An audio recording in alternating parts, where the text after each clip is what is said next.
2014 માં આ જ સરકારે કીધું હતું કે 2022 સુધી આ ખેડૂતોનું જે આવક છે અમે બમણી કરશું. કીધું તું કે નહોતું કીધું? હાથ ઊંચો કરો. કીધું. પરંતુ આજે એને 10 વર્ષ થઈ ગયા મિત્રો. આવક બમણી કરવાની જગ્યાએ દેવાઓ બમણા થઈ ગયા. વાત સાચી કે ખોટી?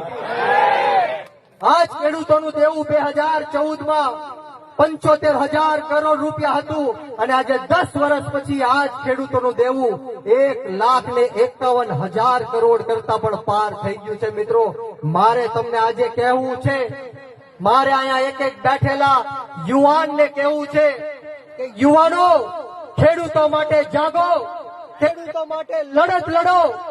જો તમે લડી ન શકતા હોય તો સોશિયલ મીડિયાની અંદર લખો, લખી ન શકતા હોય તો બોલો, બોલી બી ન શકતા હોય તો સાથ આપો. અને જો સાથ પણ ન આપી શકતા હોય તો જે લડે છે, બોલે છે, લખે છે અને સાથ આપે છે એનું મનોબળ ક્યારેય તોડે